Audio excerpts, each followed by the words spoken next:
प्रयागराज महाकुंभ में श्रद्धालुजनों की भारी भीड़ है। लगभग 8 से 10 करोड़ श्रद्धालु इस समय प्रयागराज के अंदर मौजूद है। कल भी 5.5 करोड़ श्रद्धालुजनों ने महाकुंभ का स्नान किया था। ये जो भारी दबाव श्रद्धालुजनों के कारण और श्रद्धालुओं के संगम नोच पर जाने के कारण वहां पर एक बना हुआ है, लेकिन पूरा प्रशासन मौके पे वहां मौजूद है। रात्रि को 1 से 2 बजे के बीच में अखाड़ा मार्ग पर, जहां पे अखाड़ों के अमृत स्नान के दृश्य से बैरिकेड्स भी किए गए थे, तो बैरिकेड्स को फांद करके आने में कुछ श्रद्धालु गंभीर रूप से घायल हुए हैं। उन्हें तत्काल हॉस्पिटल में पहुंचा करके उपचार आदि की व्यवस्था उनके लिए की गई है। उनमें से कुछ श्रद्धालु गंभीर रूप से घायल हैं। लगातार प्रशासन स्थानीय स्तर पर श्रद्धालुओं की सकुशल स्नान कराने के दृष्टि से रात्रि को कल सायंकाल 6:30-7 बजे से ही मौनी अमावस्या का मुहूर्त प्रारंभ होने के बाद से ही लगातार लगा हुआ है। प्रयागराज में महाकुंभ में श्रद्धालुजनों के सकुशल स्नान करने, अमृत स्नान के लिए देश भर से आए हुए श्रद्धालुजनों की व्यवस्था के लिए, उनके कुशल क्षेम के लिए आदरणीय प्रधानमंत्री जी का प्रातःकाल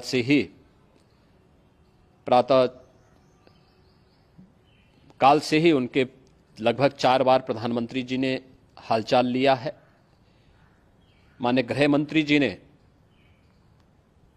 माननीय राष्ट्रीय अध्यक्ष भारतीय जनता पार्टी श्री जेपी नड्डा जी ने, माननीय गृह मंत्री श्री अमित शाह जी ने भी, और प्रदेश की माननीय राज्यपाल श्रीमती आनंदीबेन पटेल जी ने भी लगातार जानकारी लेकर के सभी के कुशल क्षेम और सकुशल स्नान कराने के बारे में निरंतर रिपोर्ट ले रहे हैं। हम लोगों की प्रातःकाल से ही श्रद्धालुजन जो भी आए हैं वे स्नान कर सकें, इसके लिए यहाँ पे उच्च स्तरीय बैठक भी चल रही है, जिसमें मुख्य सचिव भी हैं, डीजीपी हैं, प्रमुख सचिव गृह हैं, मुख्यमंत्री कार्यालय के अपर मुख्य सचिव के साथ साथ एडीजी लॉ एंड ऑर्डर के साथ साथ अन्य वरिष्ठ अधिकारीगण मौजूद हैं। प्रयागराज में हालात वर्तमान में नियंत्रण में हैं, लेकिन भीड़ का दबाव बहुत बना हुआ है। अखाड़ा परिषद से जुड़े हुए पदाधिकारियों के साथ मैंने स्वयं भी बातचीत की है। आचार्य महामंडलेश्वरों से भी, पूज्य संतों के साथ भी मेरी बातचीत हुई है, और पूज्य संतों ने बड़ी ही विनम्रता के साथ इस बात को कहा है कि नहीं, श्रद्धालुजन पहले स्नान करेंगे और फिर जब उनका दबाव कुछ कम होगा और वे सकुशल वहां से निकल जाएंगे, तब हम लोग स्नान करने के लिए संगम की तरफ जाएंगे। अभी पहले श्रद्धालुजनों को, चूंकि देश भर से आए हैं, तो इसके लिए उन्हें सभी अखाड़े इसके लिए सहमत हैं और सभी लोग इस व्यवस्था के साथ जुड़े हुए हैं।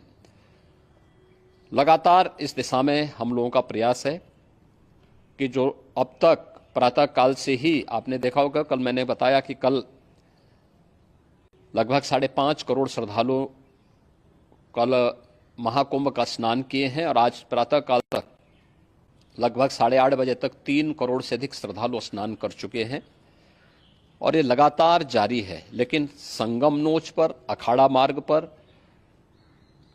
नागवासुकी मार्ग पर लगातार दबाव बना हुआ है, और वहां पर श्रद्धालुजनों की सुविधा के लिए भी हर प्रकार की वहां पर प्रशासन पूरी मुस्तैदी के साथ लगा हुआ है।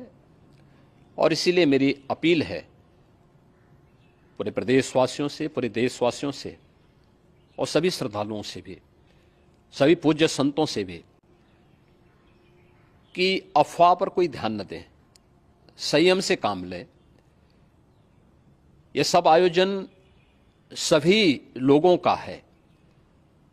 प्रशासन उनकी सेवा के लिए पूरी तत्परता के साथ लगा हुआ है। केंद्र और राज्य सरकार पूरी मजबूती के साथ वहां पर हर प्रकार का सहयोग करने के लिए तत्पर है। लेकिन कोई किसी अफवाह पे ध्यान न दे। कोई भी व्यक्ति नकारात्मक अफवाह फैलाने का प्रयास करेगा, उस प्रकार से नुकसान हो सकता है। और जहां पर हैं आप, लगभग 15 से 20 किलोमीटर के दायरे में अस्थायी घाट बनाए गए हैं, उसमें कहीं भी वे स्नान कर सकते हैं। आवश्यक नहीं कि संगम नोच की तरफ ही आए, क्योंकि भीड़ देखते हुए खासतौर पर जो बुजुर्ग हैं, बच्चे हैं, श्वास के रोगी हैं, उनको लंबी दूरी तय नहीं करनी चाहिए और जहां पर हैं वहीं पर आराम से पहले स्थिर होकर के कार्य करें, वहां पर रह करके। और जो नज़दीक के घाट हैं, उसी नज़दीक के घाट में स्नान करेंगे। सब गंगा जी के ही घाट हैं और गंगा जी के इस घाट में वही पुण्य प्राप्त होगा। ये मौनी अमावस्या है। मौनी अमावस्या में स्नान का महत्व है। संगम में स्नान का दबाव बहुत ज़्यादा है, इसलिए सभी लोग अगर वहाँ पे इसमें अपना सहयोग करेंगे तो सकुशल हम सभी श्रद्धालु जनों को वहाँ पर स्नान करने में सफल होंगे और फिर इसके उपरांत अमृत स्नान के लिए पूज्य संतों से भी